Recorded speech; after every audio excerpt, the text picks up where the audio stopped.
English सीखने के लिए इन अल्फाजों का इस्तेमाल करें।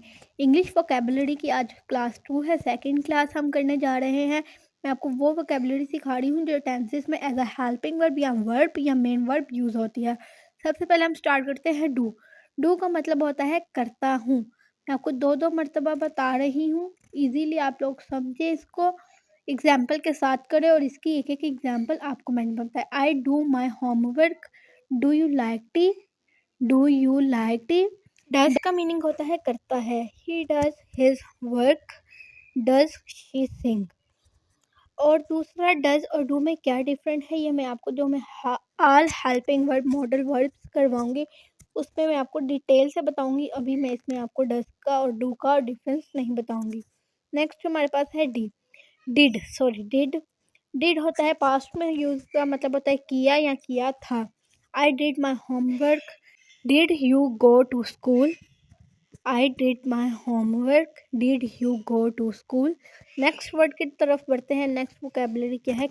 कैन का मीनिंग होता है सकता हूँ, कुछ भी कर सकता हूँ, ये कर सकता हूँ। I can swim, she can sing. मैं ये कर सकता हूँ, मैं खाना खा सकता हूँ, मैं पानी पी सकता हूँ, कुछ भी आप कैन को लगा सकते हैं किसी के साथ भी। जैसे मैंने यहाँ पे आपको दो इंग्लिश की एग्जांपल दी हैं। कुड यहाँ पर देखिए इसका मतलब है सकता था, वो सकता हूँ ये सकता था पास्ट में यूज होगा। I could run fast, he could not come. I could run fast, he could not come. आगे है मे का मतलब होता है इजाज़त या हो सकता है, इजाज़त लेना भी होता है। मे आई कम इन, ये मोस्ट इम्पॉर्टेंट सेंटेंस है। मे आई कम इन। आगे it may rain, it may rain इजाज़त के इस्तेमाल होता है। सेकंड मीनिंग है हो सकता है। आगे है माइट का मतलब होता है शायद। He might be busy, she might call you, he might be busy, she might call you. मैं जल्दी जल्दी करवा रही हूँ, मैं आपका ज़्यादा टाइम वेस्ट नहीं करूँगी ताकि आप इजीली अच्छे से समझें। मस्ट का मतलब तो इसके नाम से ही जाहिर हो रहा है, मस्ट ज़रूरी या लाजमी। You must study, you must be carefully. Must be जो होता है इसको मैं अलहदा से आपको बताऊंगी। Can be, must be, will be, ये अलहदा से एक वीडियो भी बनाऊंगी ये क्यों इस्तेमाल होता है। शुड का मतलब होता है चाहिए। ये तो बहुत इम्पोर्टेंट सेंटेंस है हमारा। You should sleep early. ये सेंटेंस मैंने अपने खाला के लिए लिखा है क्योंकि वो छोटे थे ये कहते थे वी शुड रिस्पेक्ट एल्डर्स। उन्होंने हर बात पे कोई भी हमने बात करनी वी शुड रिस्पेक्ट एल्डर्स। आगे हेड का मतलब होता है था, थी या पास था। वैसे इसका मतलब पास होता है, मतलब माजी में कोई चीज़ हमारे पास हो। He had a bag, he had a bag. They had a dog, they had a dog. They नहीं सॉरी। हैव का मीनिंग होता है किसी के पास या है या आपके खुद के पास कोई चीज़ हो उसके लिए हैव का इस्तेमाल करेंगे प्रेजेंट में। I have a pen, we have a house. ये प्रेजेंट में कोई भी चीज़ आपके पास है मौजूदा वक्त में उसके लिए हैव इस्तेमाल करेंगे। I have a pen, we have a जो भी है हाउस का शायद हैज़ का मतलब है किसी के पास, मतलब अपने पास भी या किसी के पास भी। He has a car, she has a book. अब मीनिंग हैव और हैज़ का तो सेम है लेकिन हैज़ कहाँ पे लगेगा, हैव कहाँ पे लगेगा, ये मैं आपको नेक्स्ट वीडियो में बताऊंगी।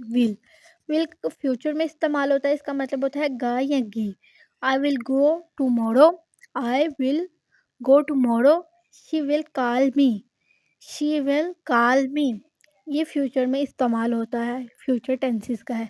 शैल भी वही है, इसका मीनिंग इसका मतलब होता है वादा या गागी। ये अब शैल और विल कहाँ इस्तेमाल होगा मैं आपको मॉडल्स वर्ड में बताऊंगी। I shall help you, shall we go now. अच्छा शैल अब बहुत कम इस्तेमाल होता है, अब इस दौर में सिर्फ विल का इस्तेमाल होता है, शैल बहुत कम होता है। विल भी मैंने आपको बताया एक अलहदा से वीडियो बनाऊंगी, अभी सिर्फ मैं आपको एग्जाम्पल और मीनिंग करवा रही हूँ। होगा या होगा या होगा एक ही मीनिंग है। He will be happy, I will be there. कुछ भी हो सकता है, होगा जो भी। कैन बी का मतलब होता है हो सकता है। कैन का मतलब सकता है या हो सकता है। It can be true, it can be true, this can be easy, this can be easy, it can be true. Next word की तरफ बढ़ते हैं, माई सेल्फ। मैं भी आपको सिर्फ छोटे छोटे करवा रही हूँ, वोकैबुलरी करवा रही हूँ, आगे मज़ीद करवाऊँगी। अब माई सेल्फ का मीनिंग होता है खुद। I did it myself, I hurt myself. अब इसमें आपको ट्रांसलेशन की ज़रूरत है, इतनी आसान इंग्लिश में आपको करवा रही हूँ। एवरीवन, ये भी बहुत कॉमन वोकैबुलरी है, हर कोई। Everyone is here, everyone likes her, everyone is here, everyone likes her. इसका मतलब होता है हर कोई, ये भी वोकैबुलरी है इंग्लिश की। समवन, कोई एक। ये आप इंग्लिश के छोटे छोटे सेंटेंस बोलें ताकि आपकी इंग्लिश अच्छी हो। तब तक नहीं हो सकती जब तक आप बोलेंगे नहीं। Someone is knocking, someone is knocking, someone called you, someone called you, someone is knocking. बोलें और सीखें। नथिंग, ये तो मुंह पढ़ लिया है ना, कुछ नहीं। I see nothing, nothing is impossible, nothing is impossible, I see nothing. आज की वीडियो अच्छी लगी हो तो लाइक करें, शेयर करें, सब्सक्राइब करें। Thank you.